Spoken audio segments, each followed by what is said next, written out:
She going to the club, she ready to do her dance. And when she bust a move, them other girls gon' stand a chance. She moves, don't stop your hips. Chonky little mama gon' get that grip.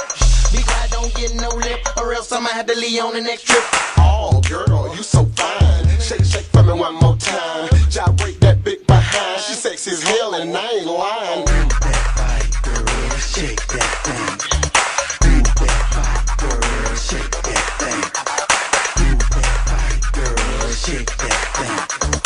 Move that body, girl, shake that thing. Come on and gyrate, gyrate, gyrate, gyrate, gyrate, gyrate, gyrate, gyrate, gyrate, gyrate, gyrate,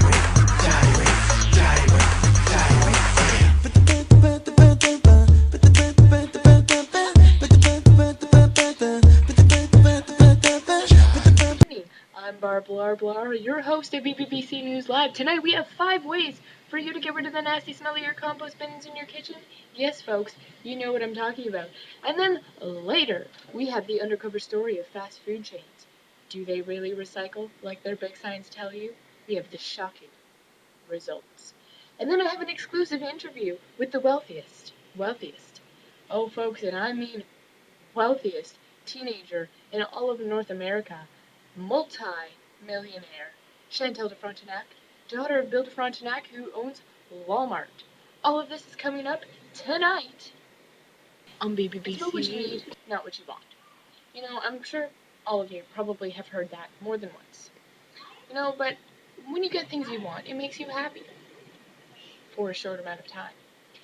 Today's massification of consumer products has gone spiraling, skyrocketing out of control. And you know, where does this all start? The youth generation. Today's teenagers are over-consuming. And what are they buying? Electronics. Everything that they come now is packaged. I was watching a commercial the other day. Prunes. Individually packaged prunes. Individually packaged prunes? Are you serious? We don't think about these things. Maybe we think about the convenience of these individually packaged prunes, or all these things that you can't open with scissors, like shaving razors. It's just, when you think about it on a large scale, it's ridiculous. The amount of packaging that we have that goes into landfills today is crazy. And you know, that's probably the first thing you think is where it all goes, into a landfill. It's horrible. What does this massification say for our planet? Nothing good for the planet. And I mean, you have all this packaging, and like, not only do you have to think about where it goes, is where it comes from. Everything now that goes into consumer products is bad. You have bad things in the air, neurotoxins in your pillows. Baby's breast milk is no longer healthy for you because of all the stuff that goes into things like consumer products. The production of these things just is crazy. And it's not only where it goes, it's where it comes from. And it all goes back and forth. And then there's the transportation that you need to take into account and everything. Everybody nowadays is educated about sweatshops. Either you know what they are, or you've been educated about them, or you've heard about them, and you know they're no good. But, you know, yes, that is an issue. But there's a lot more things that you need to think about. So, I'm going to show you an exclusive interview that I had earlier with the wealthiest teenager in America. Now, 17-year-old Chantal de Frontenac has been wealthy all of her life. And you know, the economy plays a huge role. It's a whole nexus about the economy and poverty and equality and the environment. Nowadays, with the economy and with poverty and with inequality and with the environment, all plays a role with each other, and it forms a nexus. See, we have the wealthiest teenager in all of North America, and, you know, it means good things for the economy. But what does it mean for our environment? And what does it mean for people in third world countries that are working in sweatshops so that we can get these consumer products to make our economy better? Oh, good evening, yes. So, tell us about yourself. You know, what's your background with your family background? Well, my parents grew up in London, England. I was born in Glasgow, Scotland. well, my parents were on their honeymoon down there. I live now, well, I have a summer home in Spain, and I have a little cottage down in by the Mediterranean Sea where I have a little boat where people take me around, I have a little cruise ship. I also have a little shack in the Bahamas, but my home that I live in is in the UK. That's where most of my family is, and that's where I spend most of the year. Uh, I do not live with my parents. They have their own house, but I'm with them a lot. We live on the same street, so yeah. So you're born into a pretty wealthy family. Yes, you would say that, yeah. So tell us what your father does.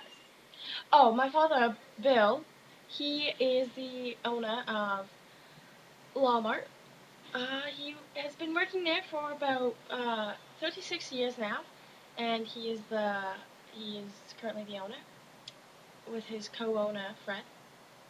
So I would assume that him being your father and owning such a massified company, you would know a lot about what goes into the production and everything with the company and how it runs, right? Yeah, China or whatever, ships over their stuff and then we sell it, and we make profit off of it. Yep. Okay. And do you find anything wrong with that at all? What's wrong with that? Where else are we gonna get our stuff? It's not like we have it here, in Britain or. Well, we do potentially have the resources, but why don't we do it here in Canada? Because your franchise runs into many other countries. It's in the United States, it's in Canada, being the two biggest ones, and it's even in smaller, less developed countries. And so all of the products, or the majority of the products, you would say, come from those nations? Yeah, because that's where mostly you can buy them at. We can't buy them in Canada. You can't buy Tamagotchis or yo-yos or skateboards or anything like that. You can't purchase them from Canada, so why would we even try?